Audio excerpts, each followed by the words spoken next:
Hey, what's going on, everybody? This is the Analytic Alchemist, and this is a bit of a last minute stream, late night chill stream, and it's going to be about deism, revealed religion, and essentially why deism is superior to revealed religion. And joining me to have that discussion tonight for the third time on the show now is Mr. Brass, the infamous Mr. Brass. Introduce yourself, man. Hello there, everyone. This is Mr. Brass, and yeah, I run my own YouTube channel, like I've said before. I'm currently working on my series on Christopher Columbus, and I thought I would come on and discuss my deism. Eric wanted to go into it. I'm very well prepared on it because I have entire slides and everything about it and papers. Nice. Yeah. Yeah. I guess we can begin by breaking down what exactly deism is. How would you define it? Let me see. I got the website up here where let's see. It will be all right. Let's see. These. I'm trying to find. Oh wait, here it is. Deism is the recognition of a universal creative force greater than that demonstrated by mankind, supported by personal observation of laws and designs in nature and the universe, perpetuated and validated by the innate ability of human reason, coupled with the rejection of claims made by individuals and organized religions of having received special divine or revelation. Yeah, that about sums it up. And that was the view of, for example, Thomas Jefferson, who wrote the Jefferson Bible, um, He was more, which I would say he was more Unitarian than he was a deist. Uh, yeah, I think better examples would be Thomas Paine. Aristotle would be another one. Uh, even goes back to some Jewish philosophers who had a sort of deistic view of things. Plato, you could say, was one of them. Well, not a Jewish philosopher, but he had a sort of deistic view as well. yeah, Epicurus also had a sort of deistic view. It was very popular in ancient Greece. yeah, yeah, that's true. Yeah, Jefferson was more of a Unitarian. Then again, yeah, okay, that's fair. Uh, Why I say he's more of a Unitarian is because he never, like, in the Jefferson Bible, he always said that he pretty much identified as a Christian in the sense that he believed Jesus was a great moral teacher, and he didn't deny some of the claims that Christianity purportedly taught.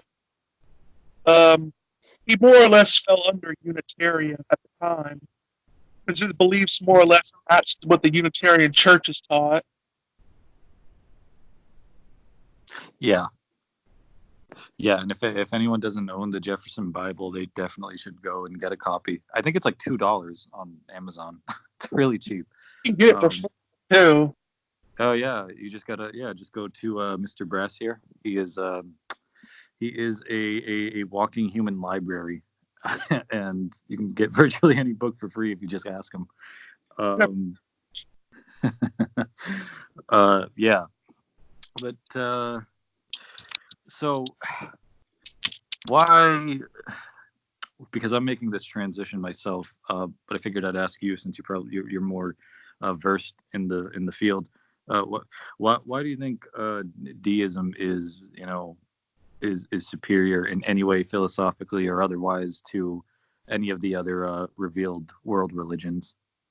I personally believe that Christianity, Judaism, and pretty much all the other revealed religions that you can think about, to me, they always they'll always say that God's this simple being, but they always add all these attributes onto him. And this goes all the way back to Aquinas, where he took Aristotle's divine simplicity idea, sort of, and he added basically Christianity to it, which in my view, sort of just didn't make God simple.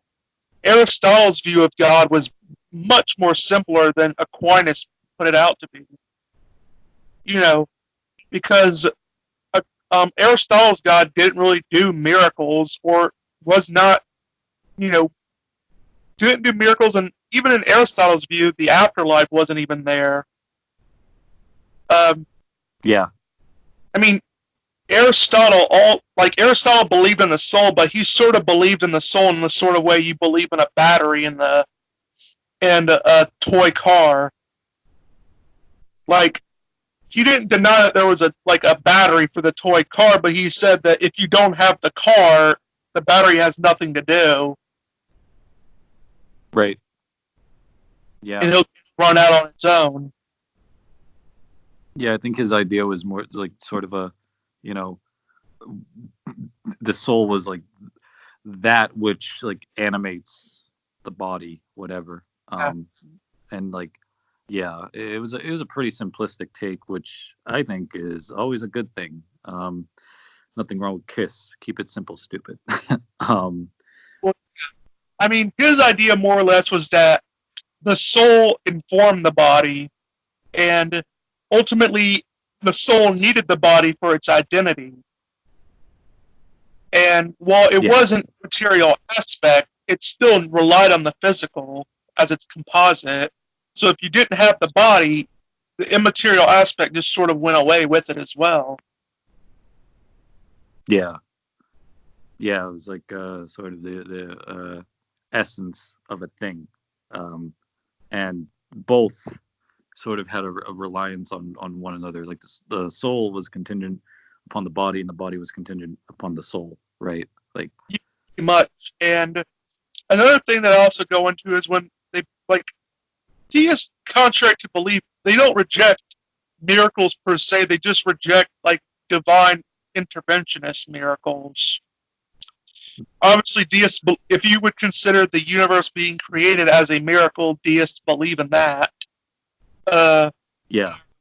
If talking about God will make someone walk on lukewarm water, then no, we don't believe that sort of thing. The problem I have with a lot of revealed religions is that they sort of make God subservient to man, where God's required to do all this magic stuff just in order to sort of prove he's God to people. Yeah.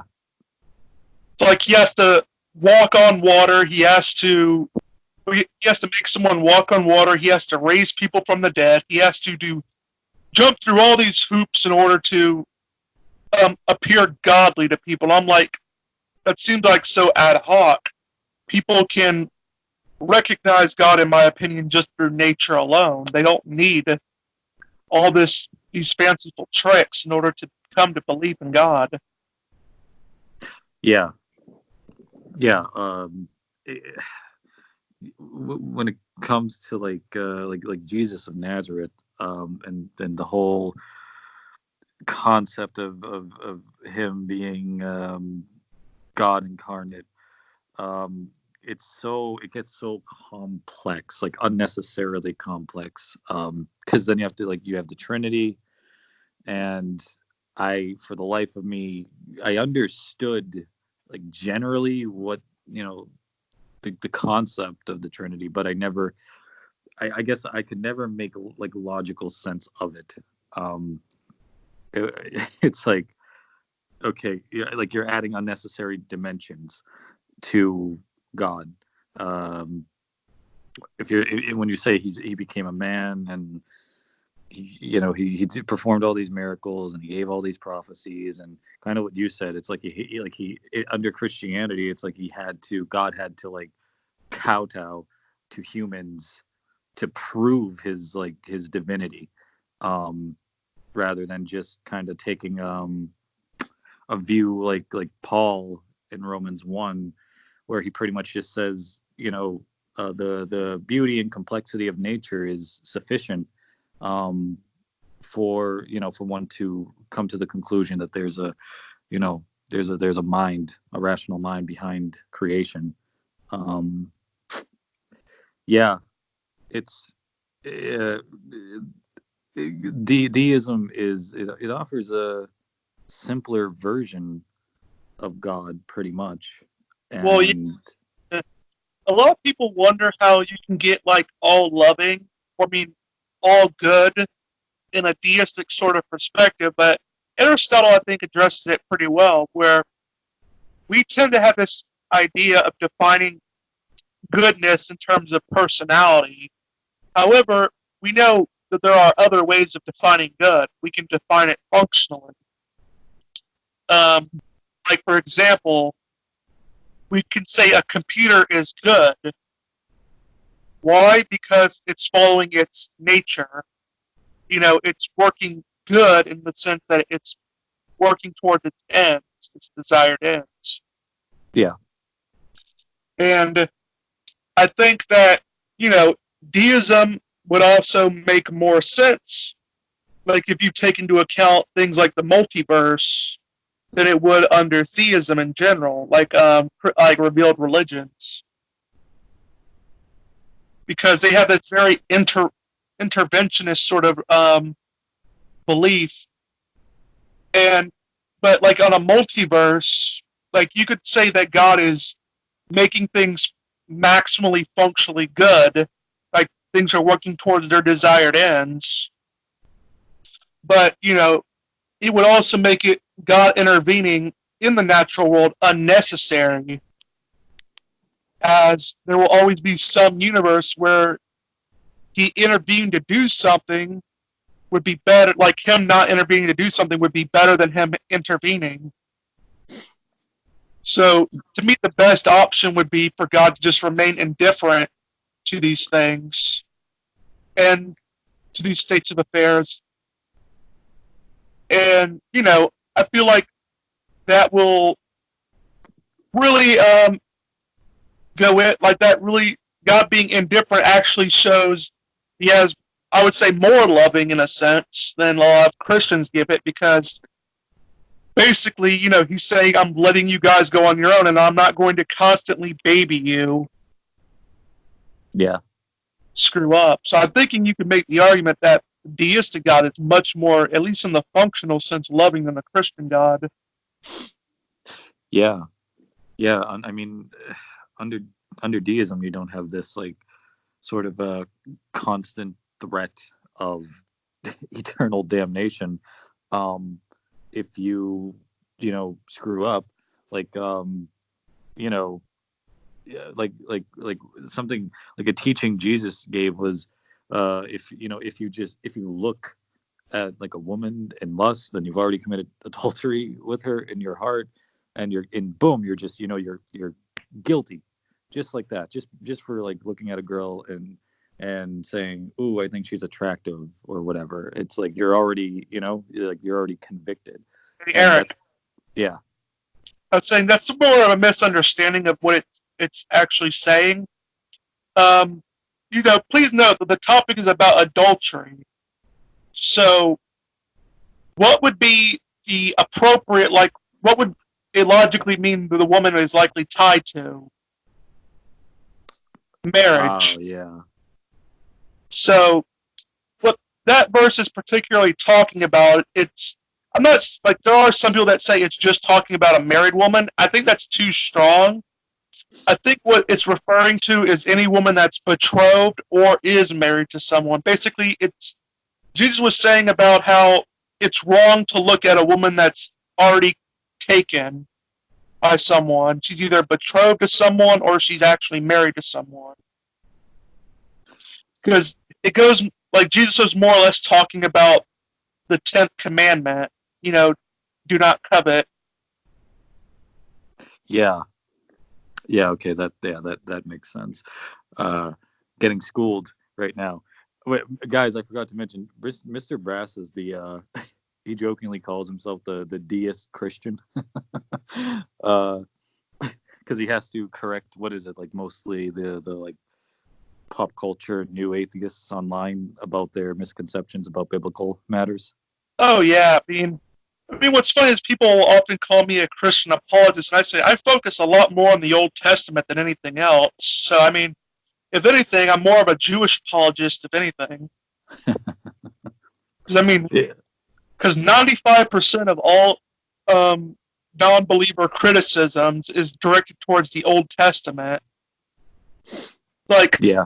I only rarely hear them talk about bad things in the New Testament. About a few often, like they'll always end up going into the Canaanites, and they'll make a bunch of anachronistic readings where they'll say like, the people, like the biblical God, or I mean like the God of the Old Testament and his people were racist. I'm like, ancient people had no concept of race. Yeah. Like that concept did not exist with them. Now, were they tribalistic? Yeah, but being tribalistic is not necessarily the same thing as being racist. Yeah. Yeah. You could like this: all racism is tribalistic, but not all tribalism is racism. Yeah. Yeah. Because you can have like a tribe of people that's comprised of different races. Yeah, they just hate another group of people. Like you can hate people on basis of a lot of things. You can be sexist. You can be a nationalist, where you just hate people of other nations, which was pretty common back in their day. Or you can be more ethnic centric. Uh, you know, race was just not a factor back then. You don't really get much racism until you go into like the Enlightenment time. Yeah. Racism is sort of like it's like a modern-ish development. um because you didn't really read too much about it in antiquity. um like you said, it was more about tribes and clans and things like that. um but yeah. I think I think under deism people have more, I would say, personal freedom. um because they don't, I guess it would go back to, worrying about your, temporary actions in this life having eternal consequences in the next life, sort of thing. Um, like, oh man, I had sex outside of marriage or something. Um, that's a sin, and I need to repent, and or I'm gonna go to hell and all this. And uh, deists don't like hold to, as far as I know. Correct me if I'm wrong, but deists don't really hold to like any sort of there's a moral system under deism, but it's not as strict. I don't think, right? Or It depends really on the, like, deists don't have a specific moral philosophy. But yeah, if you're going back in Jefferson's time, were very much into natural law, which is a non-religious philosophy. I mean, it is often grounded in religious philosophy from God, but it doesn't have to be. There is such a thing as secular natural law, which works equally well, in my opinion. That was something that guys like Jefferson were pretty much for. Which you get a sort of thing like you'll get into gender complementarianism, which goes against homosexuality and sex outside of marriage like that. I'm not really. I think the philosophy is, there are some seriously good philosophers when it comes to that. Ed Feser being one of them. I just wouldn't take the view myself. yeah. For our listeners, how would you define natural law?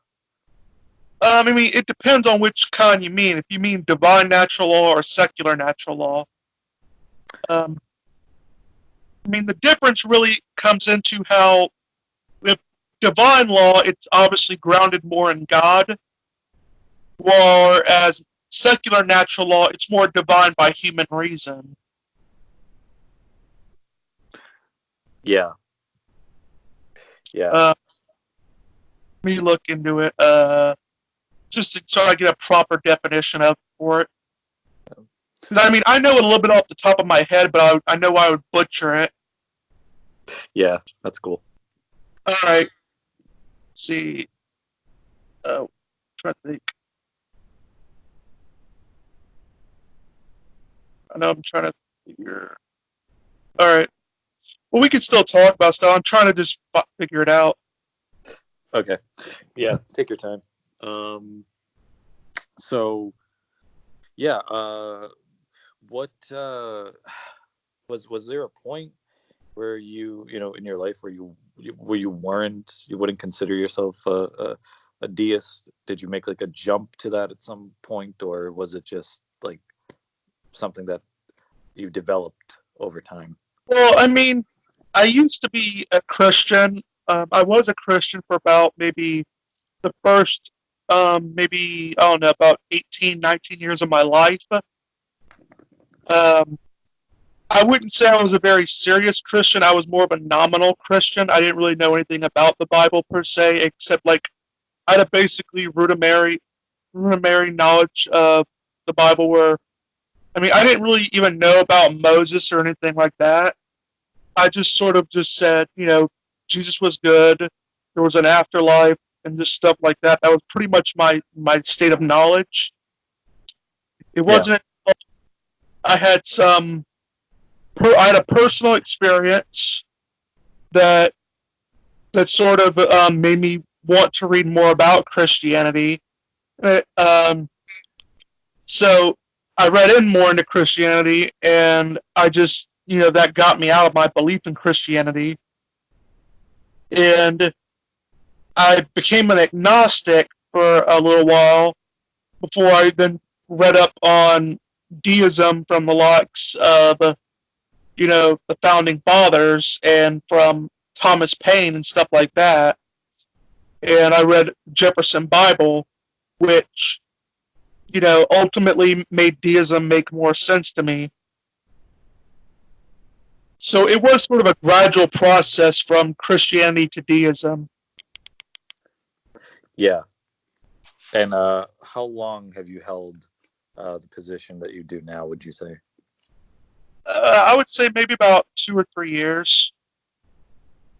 Okay. So it's like relatively recent you started to call yourself a deist. Yeah, I mean, yeah, I would say it was more recent. Basically, since we're going back into natural law, Yeah. divine natural law represents the system of principles believed to have been revealed or inspired by God or some other supreme and supernatural being. These divine principles are typically reflected by authoritative religious writings such as scripture. Secular natural law represents the system of principles derived from physical, biological, and behavioral laws of nature, as perceived by the human intellect and elaborated through reason. So basically, divine natural law is more of something that's grounded in God and how He's organized nature, whereas secular natural law is more or less just principles that we find um, in like psychology um, and biology and behavioral laws. Yeah.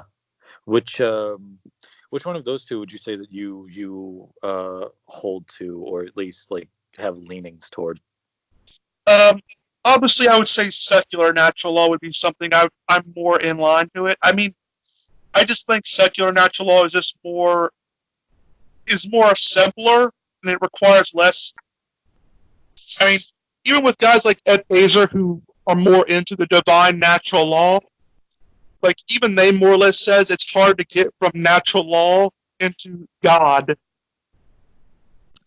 Yeah. So, so I mean, even he's a proponent of divine natural law himself. So I think secular natural law is just much more simpler. I don't personally go for it myself, although I do see much value in it. Yeah.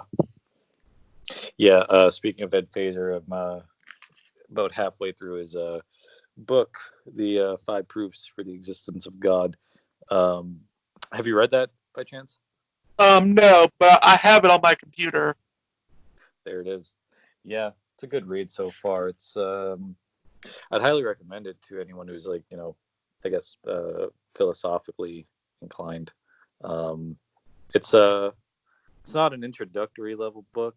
I would recommend having at least like a baseline understanding of philosophy in general before going into it. But other than that, it's a pretty neat book.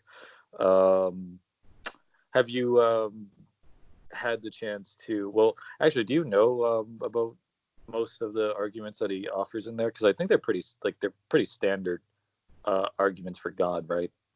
Yeah, pretty much. And even he'll admit himself that you don't really get to the Christian God from these arguments. Yeah, yeah. You just kind of get to like theism or deism sort of thing.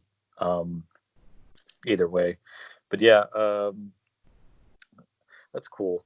I'm like kind of turning this into like an interview process because you are the most informed on this topic.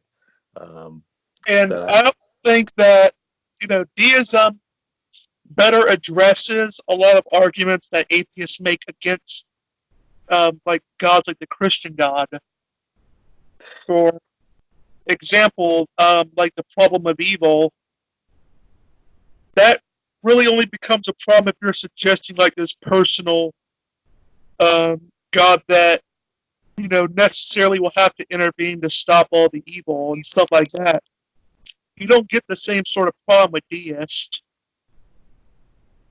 yeah, yeah. I don't even think the problem of evil like exists in that sense under deism, right? Or Pretty much. I mean, it depends on really what you mean by the problem of evil. If you mean the sort of logical problem, which is pretty much dead in philosophy, yeah, or if you mean probabilistic versions of evil, I would say even those don't really go for deism particularly, although there are some versions that I do see that they do have potential, but they're not really, I don't see them as very, as like being conclusive to say God doesn't exist. right. Yeah, yeah. Under deism, it's just sort of uh, yeah, humans just sort of do whatever they want, and it's like a kind of sort of like a consequentialism. It's like, if any good or bad things results from human actions, then that's sort of, that's on us, and that's pretty much the end of the story.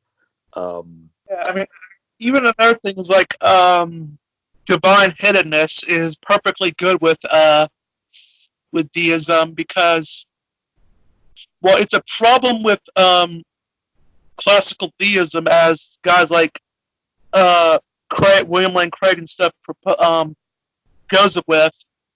This doesn't really count the deistic God because the deistic God plays no ongoing causal role within the world and thus can't be expected to create and maintain personal relationships with his right. creations. Yep. So it more or less makes sense with the data with that even atheists bring up. Yeah. Yeah, deism is sort of, well, I'm sure you've heard this like claim by I don't think any serious atheist makes it, but the whole, well, deism is just a soft atheism. I don't know if you've probably heard that before. That's Richard Dawkins. Yep. Pretty Yep. much Richard Dawkins and his followers. It's a more or less stupid straw man. Um, that they'll also make this stupid argument about how, well, what about, I'm trying to think how they word this exactly. Well, I mean, at least like theists, like Christians, believe their God does something, but what's the difference between saying your God exists or he doesn't exist if he's not intervening in the world? And I'm like, that's sort of like saying, what's the point of positing that an orphan has parents when you can easily just imagine that the orphan just magically popped into the onto the doorsteps of the church. Yeah, exactly. um, yeah, I've heard that brought up so many times, that deism is like a stepping stone to atheism, and I never understood that. Um, and I think that just kind of stems from a misunderstanding of what deism is, um, and how it's classically defined. Um, but yeah, I forget who the quote's by, but it's like, nature is the Bible for the deist. Yeah, Um, it's our sacred scripture. yeah, which always made sense to me. Um, all like all one has to do is just kind of look at nature, examine it, and through reason alone conclude that there's a creator, and you know anything else after that is just whatever the person wants to make of it. Because I know in deism there's like different takes on the soul or the afterlife or things of that nature. So I guess we can talk a little bit about that. What Yeah, would your position be on the soul, for instance? for, for my position at this up to this point, it's that the soul doesn't exist. Um, at least not in the sense that any Christian colloquially would define it as. I don't really believe in a sort of afterlife. I don't think really it's a requirement of God because I think a lot of people are really spoiled that they feel like this life is just not good enough when I think it is sufficient enough. You know, I think an eternity with God would actually in some ways be worse than than just like a sort of finite life here. Although I'm not strictly against the notion of the soul in the sort of Aristotelian sense of it, Yeah, where I'm not completely against that sort of idea. I don't personally hold to it, but if I were to say a soul existed, it would be more along the line of that sort of thing. Obviously, deists will disagree. I've known deists that believe in sort of reincarnation. yeah, And so, reincarnation makes infinite more sense to me than like the Christian notion of the afterlife. Because if you sort of take this basic concept that like everything is being recycled in one way or the other, like it's not really far stretched to say our consciousness is part of that. yeah, Reincarnation makes an infinite more sense. I don't personally believe in it, but if you were gonna make the argument for it, it makes much more sense. yeah, yeah. That's an interesting take on it. Yeah. Um, That's yeah, because nature. Yeah, if one were to make that argument, I guess they could just cite like, well, nature is recyclable, and humans are a part of nature, and so humans also are recycled in one way or another. And then people, they draw their conclusions from that. But there's a lot. Yeah, there's actually more debate in like deist circles about things like that than I originally thought.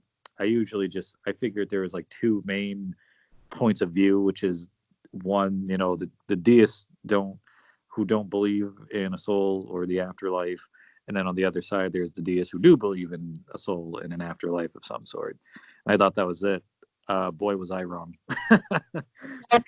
It is definitely a point of debate because it all really comes down to what we know about nature, and there's always, of course, going to be some rules. There's going to be some disagreements on like how nature works in a particular way. I mean, like I said, I don't personally see anything wrong, strong, particularly with the idea of a reincarnation. I don't personally go for it myself, but I can see the rationale behind it. Yeah, Um, I could also go into the more the Aristotelian sense of it, where the soul is basically what informs the body. I can easily go into that. I mean, that's not really something that's I struggle with tremendously with it. I find that, nature is to be enjoyed, and I think to be without nature and be able to really revel in God's creation is sort of like would be more of a hell for me. Yeah, yeah.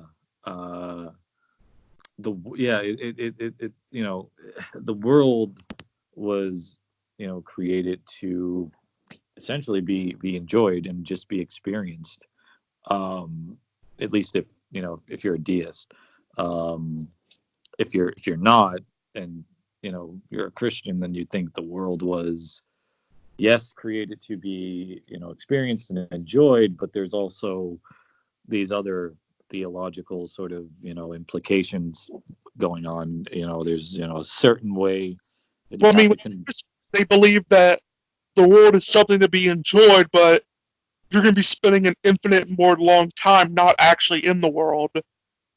yeah. So, I mean, with the deist, the natural world, like at least in my view, the natural world is pretty much the everything. It's our one time to really enjoy everything in it. Whereas with the Christian, it's just a blip on the radio, the radar. Right. Yeah. It's Yes. sort of like you start off like going to Disney World, and then you go to this like, and and you enjoy it while you're there, but then when you leave there, you get this whole infinitely better Disney World, cosmic Disney World. It's sort of like it sort of makes your time at Disney World not seem that much in comparison. Yeah. Pretty much. um So it seems yeah. like what was the entire point of actually going to Disney World in the first place if you're just going to be somewhere better to enjoy it later? Yeah. Yeah. To crack a bit of a morbid joke, it's like, well, gee, if that's the case, if the hereafter is a million times better, why not just like off yourself and join the party? um, You definitely have the overpopulation problem, yeah. um, no, which that which people on the left keep telling me about. yeah, I saw a post you made. I think it was either earlier or yesterday, where it was like, people on the left always complain to me about population, the population control stuff, but they're, and how we have to lower it, and but they're never the ones who want to, like, begin with themselves. Well, yeah, I mean, it's always funny is like people on the left, I've always seen them, they say they always complain about the overpopulation issue and they always want to start off with babies, even though they don't realize that they themselves are part of the problem. Yeah. I said, won't they ever start with themselves first and move on from there? Yeah. Yeah. Get like a make like a suicide pact or something. um Let me know um what's this funny is that they complain about, like, I mean, for one, they have inconsistent views, of course, because they're on the left and that inconsistency reigns. But, like, they'll say, for example, pro-life laws kill women and children more, and they'll also say that we need to fix the overpopulation problem. And I'm saying, wait. If if we have an overpopulation problem, wouldn't you want pro-life laws then? Because it would, like, because instead of just, I mean, abortion only kills the baby, but if you're by your logic, the over pro-life laws would kill both the woman and the baby. That would solve the overpopulation problem much more quick. yeah. Yeah, you could literally do like a stand-up comic bit on this stuff. Well, um the one is that they'll say that we have an overpopulation problem, but then they mourn mass shooters. I'm like, wait, the mass shooter was just doing their part in helping reduce the overpopulation. yeah. Yeah. I mean, I don't know why they would be against something like that, or complain about, like, bombs being dropped in the Middle East or something. It's like, well, don't, like, well, wouldn't that help? I mean, we are trying to get the numbers down. That does help by your logic. Yeah, I mean, basically, I mean, I always made that funny joke because they have the NISB, the the new fundamentalist Baptist church or whatever, where Yeah. they legitimately want the government to come in and kill gay people. And I'm like, people are all outraged about that on there. And I mean, I am too. Don't get me wrong. Um, but like I said, but hey, the NIFB, all they really want to do is just lower the pop. They want to help do their part with the overpopulation issue. Yeah. The difference between them and pro-death advocates is that you're just having a semantical disagreement on who needs to die. Yeah. I, Pretty I said, much. I mean, I've always said this is like it's sort of like getting a Nazis and the KKK together, and they both agree that someone has to die. They're just not sure, who it is, like whether it's going to be the black or the Nazi. I mean, whether it's going to be black people or it's going to be Jewish people. So they're just having a semantical issue over who has to die. Yeah. Oh man. Yeah. The left just is. It just it gives it shoots itself in the foot so many times to the point where if you're not going to use that as joke material, it's like what, are you even living? Um, The right isn't that much better too, because like the people on the right will always say this is like we hate identity politics. We hate being called Nazis, homophobic, transphobic, and all this stuff. But the minute you criticize Israel, all of a sudden you're anti-Semitic. yeah. Like, didn't you guys just say you hated that stuff? Yeah. Yeah. Uh, and a lot of people on the right identify as conservatives, but the policies they support are anything but conservative. Like just larger government and a more bloated military budget and all that. Like that, that's definitely not conservatism. Um, I mean, they're like I like to point this way to show how BS this whole thing is with it. Like, let's note this: for 93% of American history, we've been in war pretty much. Well, I mean, you can make different arguments, but well, let's just say this: a good chunk of American history, we've been at war, and this has been the case irregardless if if we've had a Democrat or a Republican in office. So, I mean, it's just it's just ridiculous. So, I mean, no matter who you put in there, and also another thing to notice that no matter who we have in office, whether it's a Democrat or Republican, the debt goes up, and the military is still policing the world. yeah. Like to me, the difference between the left and the right in these sort of spheres is meaningless. They're pretty, like they both agree. They're both statist. They just have a disagreement over which area of the state they want to expand. Yeah. Yeah. Essentially. Um, that's another good thing about deists. They're sort of known for being these sneaky little revolutionists. Yeah, I mean, deism and libertarianism go hand in hand. I mean, Yeah. I like to say I like my God the same way I like my government, as far away from me as possible.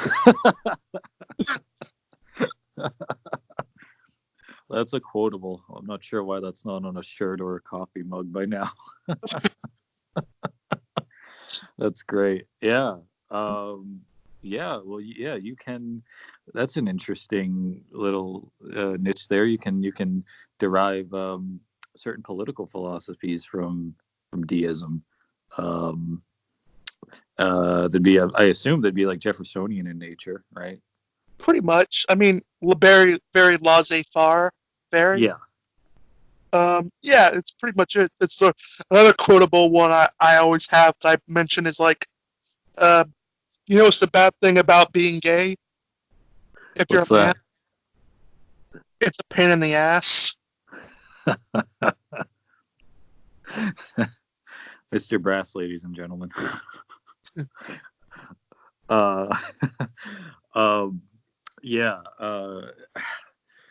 So in in terms of of deism, um, and the different views therein, which which would you say you align yourself more strongly with? I mean, in the type of deism I more or less go for is something I call Aristotelian deism, where my deism is very strongly aligned with that of Aristotle's. Yeah. Obviously, I disagree with him. I disagree with Aristotle over a lot of his science because most of his science was bullshit. Obviously, Aristotle believed in geocentrism, although Yeah. that wasn't his fault. That was the best information that they had at the time. Um, but yeah, I obviously don't believe him in that regard.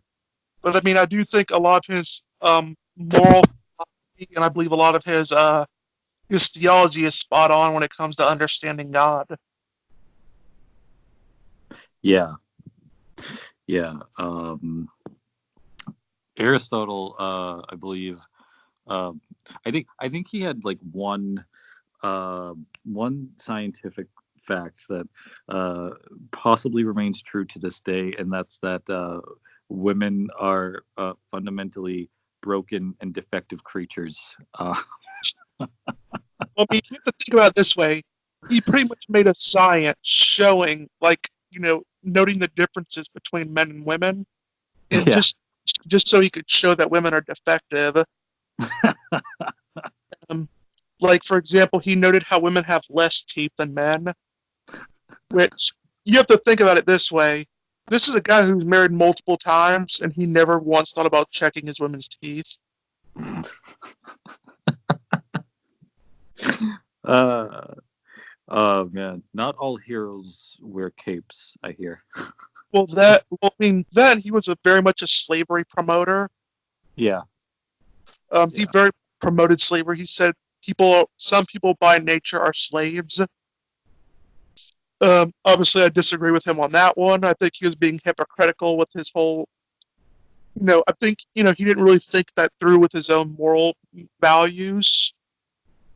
Yeah. Uh, but that's something that else he held. He, for some odd reason, had some weird ideas about trajectory, which I honestly, seriously cannot figure out how the hell in his warlike state, like the warlike state back in his time was, how the hell he got such a wrong idea about trajectory. Like, I like to say that Aristotle had sort of like Looney Tunes notions of trajectory. Yeah.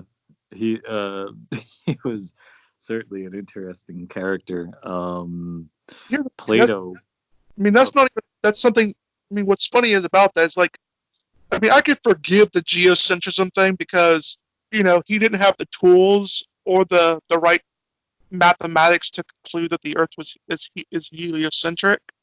I can forgive him on that, but trajectory, no, he had no excuse because yeah. his idea of trajectory was more or less like something out of the Looney Tunes, where basically you would throw a stick or whatever, and what would happen is you would throw it, and it would just sort of like the Wile E. Coyote. It would just sit there for a second, and it would just fall.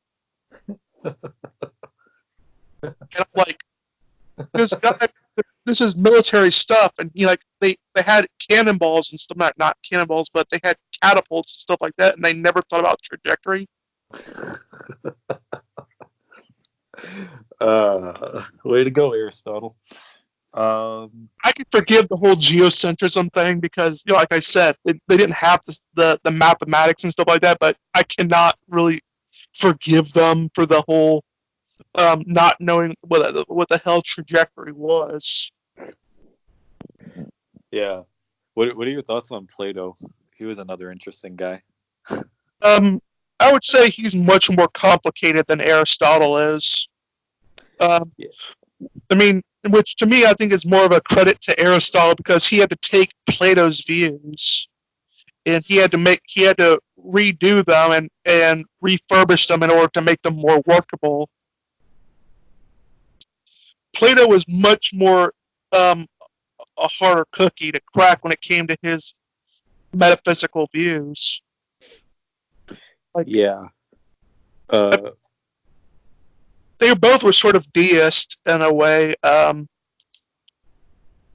but you also have to remember, like, Plato and Aristotle were also very much statist to a much great degree. Although their notions of democracy were pretty much the same as the United States, yeah. i.e., that a group of rich white people would be the only ones that could ideally vote. Yep. Pretty much. Plato's Republic kind of hammered that one home. Yeah. Uh, yeah. I was gonna ask if you thought Plato's views aligned with a sort of deism. Would you consider his like his forms, his Platonic forms and whatnot? Can that be reconciled with deism or? Yeah, I mean, you could always say that. I mean, obviously, Aristotle didn't dismiss it. I mean, it doesn't, like, you could always make the argument that they all come from the mind, like these Platonic forms all come out of the mind of God. So I mean, I don't think there's anything inherently wrong about them. I'm not a proponent of Platonism, but I mean, I wouldn't see anything, like, there's plenty of scientists today that are more Platonist, like Max Treadmark. Although Max Treadmark is more of a Neoplatonist. Fascinating. What's his position? I mean, he believes, like, we live in a mathematical universe. A literal mathematic universe where mathematics is legitimately the foundation of the universe, and it's the structure of the universe. Wow. It's he's not a Platonist, like a strict Platonist. He's more of a Neoplatonist, Yeah. which is slightly different. Yeah. What would you say the key difference is between Platonism and Neoplatonism? Let me see. I'm trying to think of how I could better word this. Um, let's see. Hmm. Oh, well, Neoplatonism, you have to realize it was made by a guy named Platonius in the 3rd century AD. So it goes a little while back, more than Plato is. And, basically, trying to think of how to better word it. I know a lot of, oops.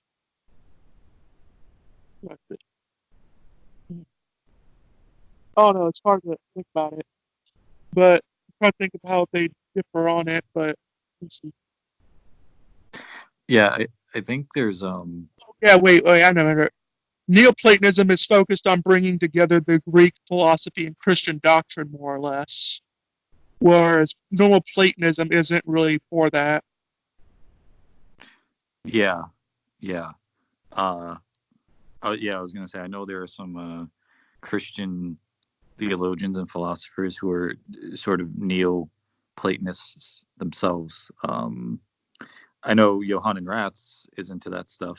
Um, uh, he's an interesting guy. Um, uh, yeah. Well, what? Okay, that I guess that could act as like a launch pad into this subject.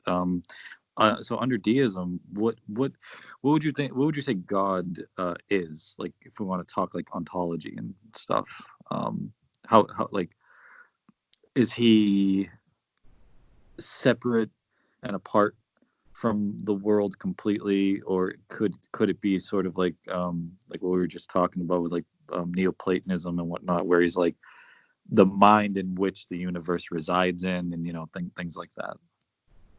I would say God is the eternal, universal, creative force, which is the source of the laws and designs found throughout nature.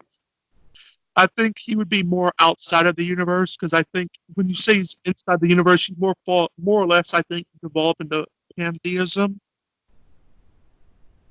Um, I do think the the arguments from natural theology do point to a being that has to be outside of the universe. Yeah. Uh, I obviously believe that this God would have to be immaterial. He'd have to be more powerful than his creation, just by necessity. Um, I think he'd have to be very much more intelligent to be able to do what he does. I mean, I think one could argue he's good in the functional sense. Yeah.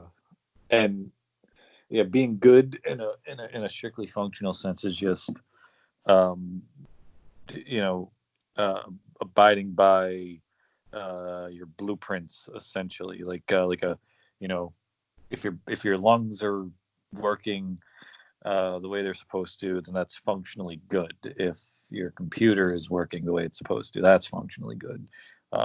Things like that. Mhm. um, what was the other type of goodness that you mentioned earlier? Well, I mean, a lot of people think of goodness in a sort of personal sense, like we think of someone like who commits murder and stuff like sort of like that. Yeah. We tend to personalize it a lot in a wise sense. However, we don't really go into that with it. Um, Yeah. yeah, I mean, personally, I mean, as a deist, I believe that you know we should have a humble, like sort of admiration of God and what He's been able to accomplish throughout design. Yeah. Um, yeah.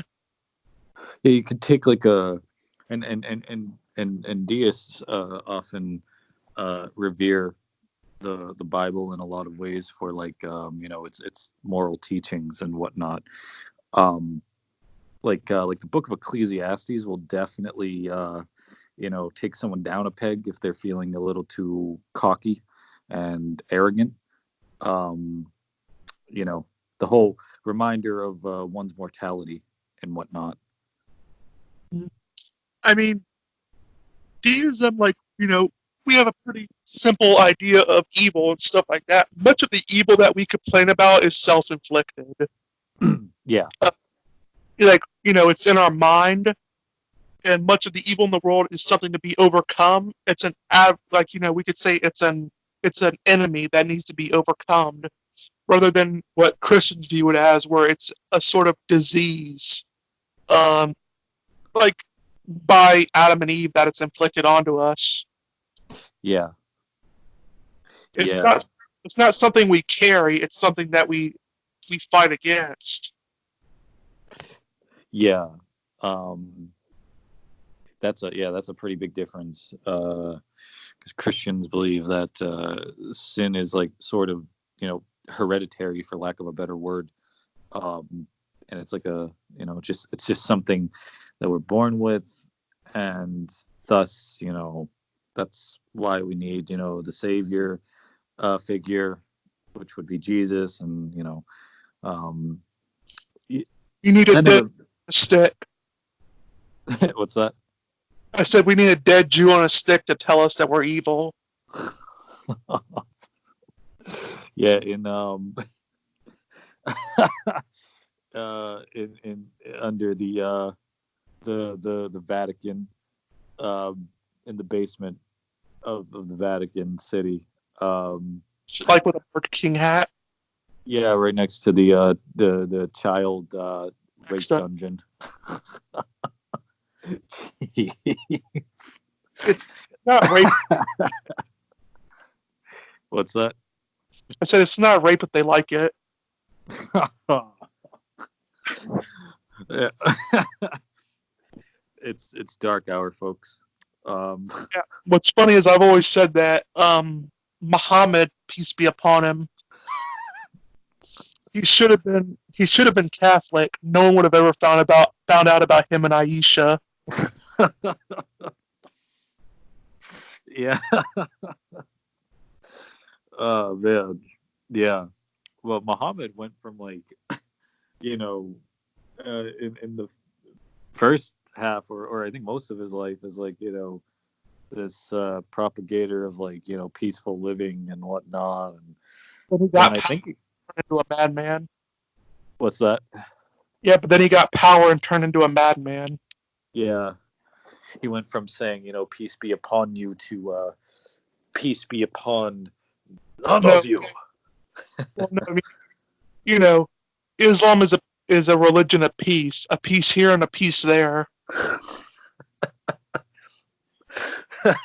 Yeah. I Yeah. mean, I tell my Muslim friends, I said, is it bad that whenever I hear a Muslim say Allah Akbar, my initial, what I'm expecting to hear afterwards is boom?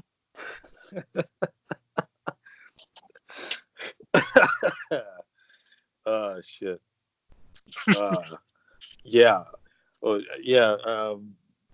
What are some? What are like the best jokes like about about like religion that you think has been told, like other than the stereotypical norms? Well, I mean, for one, I always said, it's the advantage about being Jesus. What's that? He no longer has to need cup holders. He already got two. Already has one cup holder in each hand with the holes in his hands.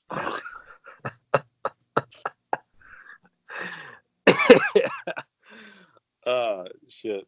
That's probably how he whistles too. uh, um, yeah. I well, some anyway. Religious people get really bent over the fact that, like, you crack a joke or something about Jesus, and it's like, hey, wait a minute. If according to you guys, we're made in God's image, like he has a sense of humor, I would assume. Uh, Yeah, pretty much. I mean, I've always said this. It was funny like this. Uh, like, I mean, it's funny. It's like Jesus must be the hardest person to buy a tomb for because he always just ends up walking out of it anyway. yeah, yeah. He kind of Like, pulled that SpongeBob meme. He's just like, I'm a head out. yeah. Well, I mean, with Jesus, when he's buried and you have the tombstone that usually says "Rest in peace," his is "BRB."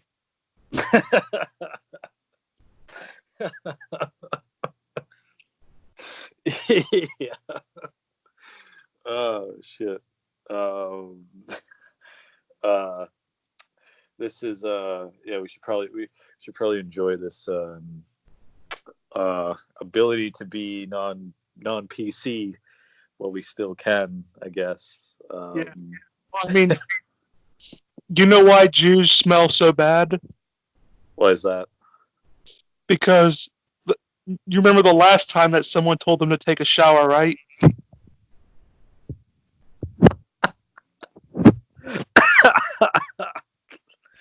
uh, oh man.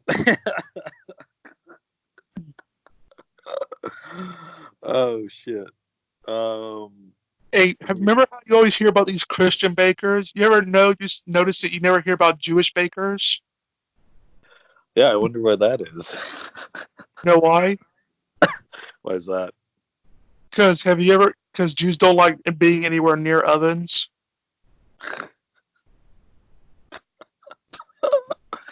Oh shit. All right. So here's one. I don't know if it'll compare to the humor the previous jokes told, but Swartz is the name of the joke is the top hat. So Swartz, a Jew, is sitting in his room wearing only a top hat when Steinberg strolls in, another Jew, and he asks, "Why are you sitting here naked?" And the other Jew goes, uh, "It's all right. Nobody comes to visit." And then the other Jew goes, "But why the hat?" and he responds with, "Maybe somebody will come."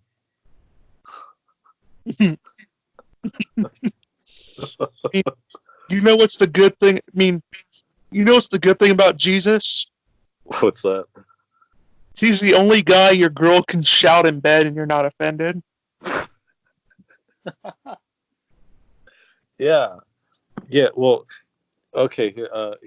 Here's like the end all be all proof for God's existence. It's the G spot. You know what the G stands for, don't you? It stands for God. That's why whenever you hit it, she says, "Oh God." Oh yeah.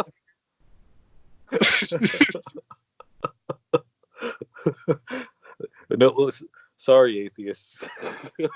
Checkmate. Hmm. Uh, if yeah, if if God didn't exist, then why do even atheists shout it during sex? yeah, yeah. Maybe they should start shouting like, like, Oh, oh, dogs. yeah, like, Oh, oh, subatomic particles. oh, sperm that's eventually going to reach the uterus. Yeah. Oh man, could do a whole video on just roasting like every belief.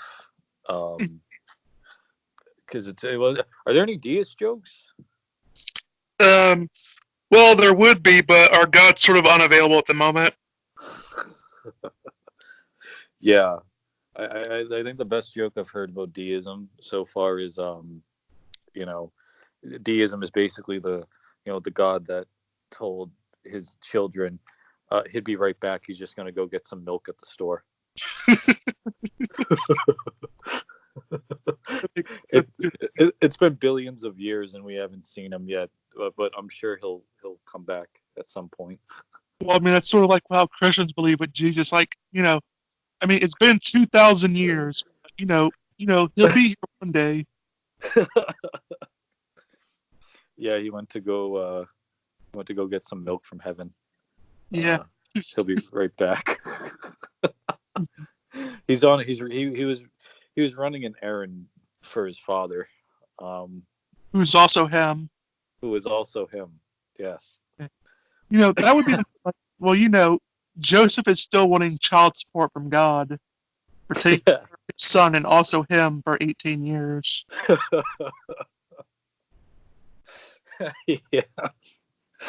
Uh, That would be the most strangest court case that you could imagine. I mean,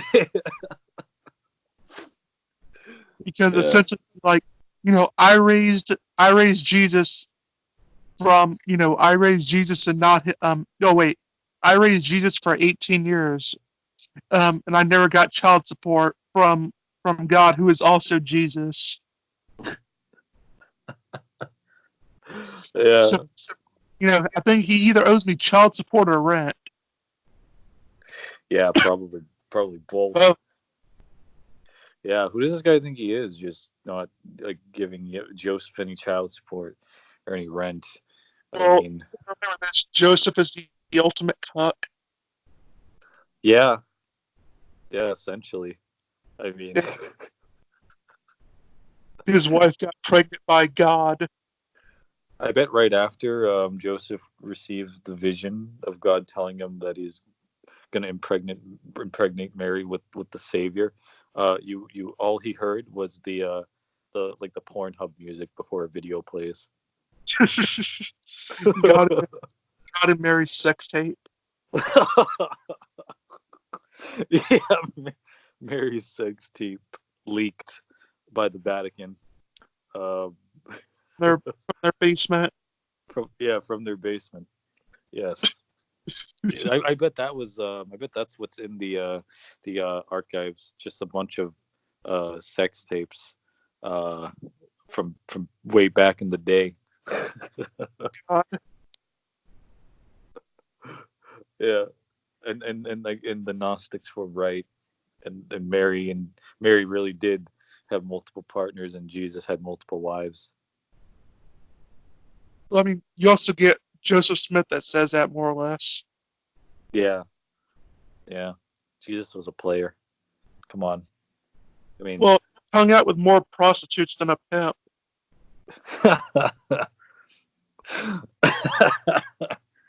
yeah. he was that that's why he went into the desert. It wasn't really to get tempted. He was just, he was just selling his hose to different people. He didn't want his followers to know. Well, just think about how sad Jesus' life is. He hung out with dozens of prostitutes and didn't get laid once.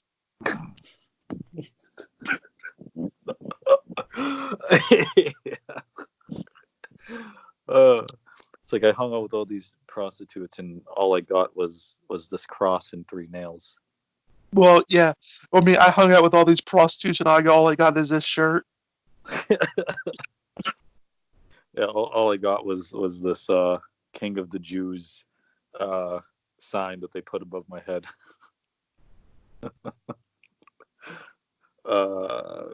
Well, the Jews were into like, well, I don't know if it was them or if they adopted it at some point. I think it's in the Old Testament. They were like big into like temple prostitution at some point, I think. Well, yeah, pretty much. I mean, but who isn't into temple prostitution? Yeah, we need prostitutes. They're an It's essential a part of temple. our society. Yeah. Geez, this video is probably going to get taken down. Just like how the Virgin Mary did. Yeah, Oh, I but don't know. you should whenever you hear me joking about the Virgin Mary, you should just send that portion to Max. Oh man, Max would man, he would like I don't know, he would pray to like one of the archangels to go and like strike you down or something. I think Max from Red Pill Religion is an assassin for the Vatican, but uh you're gonna be making a joke about Christianity one of these days, and you're gonna hear behind you all of a sudden, you're gonna feel like the cold metal of a switchblade on the side of your neck, and then all you're gonna hear is, "Hi, hey, hello there, welcome to Red Pill Religion, the Red Pill Religion podcast." Well, I mean, as long as you remember that Epstein didn't kill himself. Yeah. Hashtag Mr. Brass didn't kill himself. Uh, shit. Yeah. Um, do you do you have any closing thoughts you want to give? No, not really. I think we had a good conversation about deism and got to make some jokes at the expense of revealed religions. Yeah, I love how that's like, oh, that was the bulk of the conversation about the revealed religion part. It was just cracking jokes. At their expense. Yeah, I like that. Which is appropriate and necessary, but your jokes have to be good. They have to be woke. Keep your weak jokes out of here, man. All right. Go broke. What's that? Go woke and you get broke. Yes. Yeah. So, all right, everybody. Thanks for listening. Thanks for watching. Hopefully, this video doesn't get taken down or flagged or anything like that. But we'll keep you updated. This has been another show with Mr. Brass coming on for the 3rd time. Always a pleasure. Thanks for coming on again and talking about deism, man. Mm-hmm. Nice to be here. And if you want to plug your channel, if you didn't already, you can do that if you want. Yeah, my channel is Mr. Brass. Like I said, I'm gonna be doing a series on Christopher Columbus. I'm currently reading the book on it, like Columbus by Felipe Fernandez Armesto, and I'm hoping to have the videos out soon.